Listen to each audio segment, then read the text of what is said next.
Movie की शुरुआत में हम एक ब्राइड को दिखाते हैं जो कि और कोई नहीं हमारे इस मूवी की मेन लीड कैरेक्टर है जिसका नाम एनी है। और वो ये कहते हुए आती है कि लोग कहते हैं कि मेरे जब अपनी फैमिली को चूज़ करने का सिर्फ एक ही मौका होता है, लेकिन मेरे पास ये मौका नहीं है और मेरी लाइफ शुरू से लेकर आखिर तक दलदल जैसी ही रही है। और एनी की शादी उसकी मर्ज़ी के खिलाफ हुई थी जो कि उसके डैड की वजह से है। और फिर तभी हमें 7 साल पहले का सीन दिखाया जाता है जब एनी सिर्फ 18 साल की थी। तो उसके डैड उसे किसी ओल्ड मैन के साथ शादी करने के लिए फोर्स कर रहे होते और इसीलिए वो बचकर उनसे भाग रही होती है। पर तभी इसी बीच वो हमारे मेन लीड हीरो के सामने आ जाती है जिसका नाम जी लिंग दोंग है। वहीं एनी का पीछा करते हुए उसके डैड और बाकी के गुंडे भी वहाँ पर आ जाते हैं। तो एनी उनसे डरकर लिंग दोंग के पीछे छुपने लगती है। तो एनी के डैड लिंग दोंग से कहते हैं कि बच्चे अपने काम से काम रखो और चले जाओ। तो तब वो कहता है कि तुम मुझे जाने को कह रहे हो और उनकी बात नहीं मानता। तो एनी के डैड कहते हैं कि क्या तुम इसके क्लासमेट और अपने लोगों को भी उसको सबक सिखाने के लिए कह देते हैं। पर लिंग दोंग उनसे फाइट करके उनकी ही धुलाई कर देता है। वहीं साथ ही एनी के डैड को भी मारता है। तो वहीं एनी उसे इस तरह से देखकर डरती भी है पर वहीं सोचती है कि ये मुझे प्रोटेक्ट कर सकता है। वहीं एनी के डैड भी एनी को धमकी देकर जाने लगते हैं कि एनी मैं तुम्हें बाद में देख लूँगा। तो एनी भी समझ जाती है कि उसके डैड उसे अब नहीं छोड़ेंगे और बस यही मुझे प्रोटेक्ट कर सकता है और ये स्कूल का गुंडा है। अगर ये हमेशा मुझे प्रोटेक्ट करेगा तो मुझे किसी और से शादी करने की ज़रूरत नहीं है। और अब लिंग दोंग भी जाने लगता है। तो एनी उसे रोककर कुछ पैसे दिखाकर कहती है कि मैंने सुना है कि तुम प्रोटेक्शन फीस लेते हो और क्या तुम मुझे प्रोटेक्ट कर सकते हो। तो वो पूछता है कि क्या तुम मुझे जानती हो। तो एनी भी उसे बता देती है कि तुम हमारे स्कूल के बदमाश हो यानी कि गुंडे हो। तो फिर लिंग दोंग कहता है कि जब तुम जानती हो तो फिर तुम सिर्फ 20 युआन क्यों दे रही हो, क्या तुम भिखारी हो। तो एनी रोते हुए कहती है कि लेकिन मेरे पास बस इतने ही पैसे हैं और हेल्प के लिए रिक्वेस्ट करने लगती है और कहती है कि अगर तुमने मेरी हेल्प नहीं करी तो मेरे डैड मेरी शादी किसी और से करा देंगे और मैं किसी ओल्ड मैन से शादी नहीं करना चाहती। तो लिंग दोंग भी उसे रोते हुए देख उसकी बात मान जाता है और उसके हाथ से 20 युआन लेकर कहता है कि हालांकि 20 युआन काफ़ी नहीं है इसीलिए, और इतना कहते ही उसे किस कर लेता है, यानी यही उसकी प्रोटेक्शन फीस होती है। तो एनी भी उसे गॉड मान लेती है और सोचती है कि मैंने अपना फर्स्ट किस अपने गॉड को दे दिया है और उम्मीद करती हूँ कि ये मुझे प्रोटेक्ट करेगा।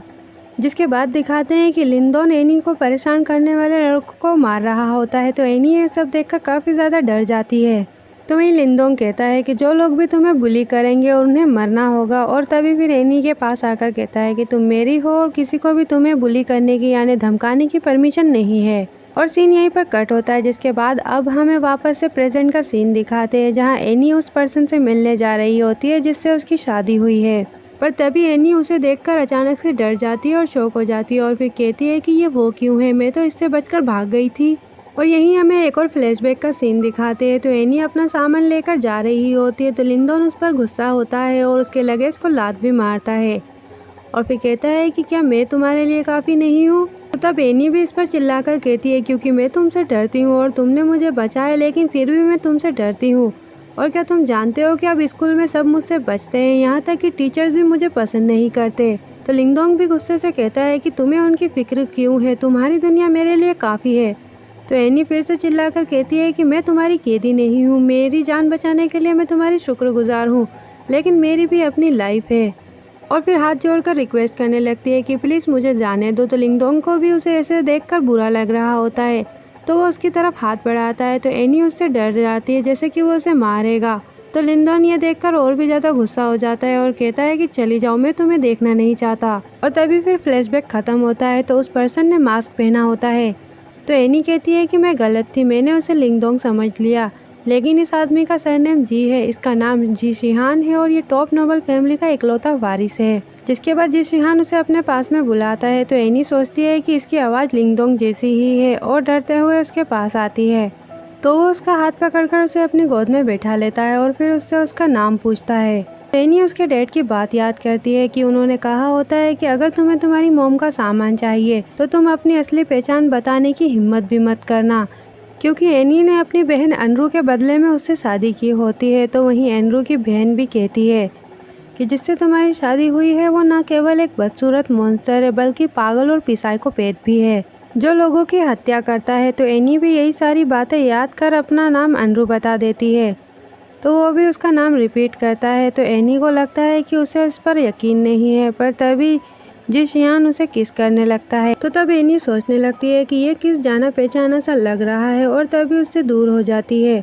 तो वो भी उठकर उसके पास में आने लगता है तो एनी उससे दूर भागती है। तो शिहान उसे अपने क्लोज कर उसे फिर से किस करने की कोशिश करता है तो एनी उसे दूर कर देती है। और फिर जब वो फिर से क्लोज आता है तो तब एनी कहती है कि मैं पहले शावर लेना चाहती हूँ, उसके बाद फिर हम कंटिन्यू करेंगे। तो शिहान भी मान जाता है और दूर हट जाता है।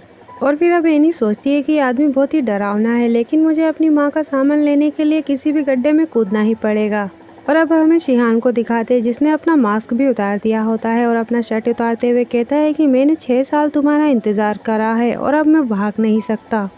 और फिर अब उसके बाद एनी जब शावर लेकर रूम में आती है तो उसे जी शिहान कहीं पे नहीं दिखता है कि तभी एक मेड एनी के लिए मिल्क लेकर आती है और कहती है कि ये यंग मास्टर ने स्पेशली आपके लिए रेडी करवाया है। जिसके बाद एनी भी मिल्क पीने लगती है तो वहीं वो मेड इस बात से डरने लगती है जैसे कि उसने उसमें कुछ मिलाया हो।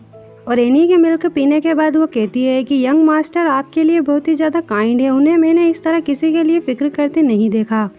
तो तब एनी भी पूछती है कि वो है कहाँ। तो मेड उसे बताती है कि उन्होंने आज रात आपको रेस्ट करने के लिए कहा है और वो कल आपके साथ डेफिनेटली टाइम स्पेंड करेंगे। तो एनी भी कहती है कि ठीक है, तो मैं अब सोने जा रही हूँ, तुम पहले जा सकती हो। तो वो भी लाइट्स ऑफ कर वहाँ से चली जाती है।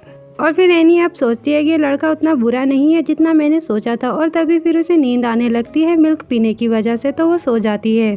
और एनी के सोते ही शिहान भी वहाँ पर आ जाता है और उसके पास में आकर उसे देखकर कहता है कि आखिर तुम मेरे पास आ ही गई।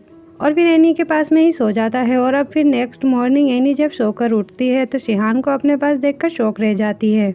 और फिर खुद को चेक करने के बाद कहती है कि लगता है कि इसने मेरे साथ कुछ नहीं किया।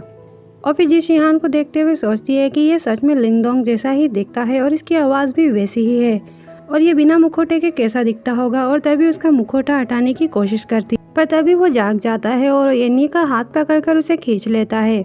तो एनी उससे दूर होने लगती है तो वो उसे पकड़कर उसके ऊपर हो जाता है और फिर पूछता है कि तुम क्या चाहती हो। तो तब एनी कहती है कि मैं तो बस ये देखना चाहती हूँ कि तुम दिखते कैसे हो। तो शिहान पूछता है कि क्या तुम्हें डर नहीं लगता कि मेरा चेहरा तुम्हें डरा देगा। तो एनी कहती है कि हम हस्बैंड वाइफ है और मुझे देखना है कि तुम कैसे दिखते हो। तो शिहान उसके पैरों को टच करने लगता है तो एनी उसे रोक देती है। तो तब शिहान एनी के क्लोज आकर कहता है कि ज़्यादा क्यूरियोसिटी अच्छी नहीं है और क्योंकि तुम सो नहीं रही हो तो हम वही करते हैं जो हमें करना चाहिए। और किस करने के लिए आगे बढ़ता है पर एनी उसे रोक देती है और झूठ कहती है कि मुझे कोई दूसरे काम करने हो और तभी चली जाती है। तो शिहान उस पर मुस्कुराता है और उसे डरपोक कहता है। वहीं फिर हमें एनी को दिखाते हैं जो कि बाथरूम में होती है और सोचती है कि उससे कोई फ़र्क नहीं पड़ता कि वो कैसा दिखता है और उससे डरने की भी कोई ज़रूरत नहीं है। और तभी उसे एक हेयर बैंड दिखता है तो एनी उस हेयर बैंड को देखकर शॉक हो जाती है क्योंकि वो उसी का ही था। और तभी फिर हमें एक फ्लैशबैक का सीन दिखाया जाता है जहां एनी और लिंगडोंग दोनों ही अपना अच्छा टाइम स्पेंड कर रहे होते हैं। वहीं एनी जब अपना हेयर बैंड अपने बालों में बांधती है तो लिंगडोंग उसे खोल देता है। तो एनी यही सब याद करके कहती है कि मुझे ये अच्छे से याद है कि इसे मैंने खुद बनाया था और लिंगडोंग ने इसे ले लिया था। और वो ये सब कह ही रही होती है कि तभी शिहान भी वहाँ पर आ जाता है। तो एनी फिर से कह रही होती है लेकिन ये शिहान के पास क्यों है। तभी शिहान एनी के शोल्डर पर हाथ रखता है तो एनी डर जाती है। और बस फिर इसी सीन के साथ पार्ट 1 यहीं पर एंड होता है। एंड आई होप कि आपको ये वीडियो और ड्रामा एक्सप्लेनेशन अच्छा लगा हो। तो मेरे वीडियो को लाइक और चैनल को सब्सक्राइब जरूर करें ताकि आपको मेरे आने वाले ड्रामा आसानी से देखने को मिल सके। एंड तब तक के लिए bye bye and thank you.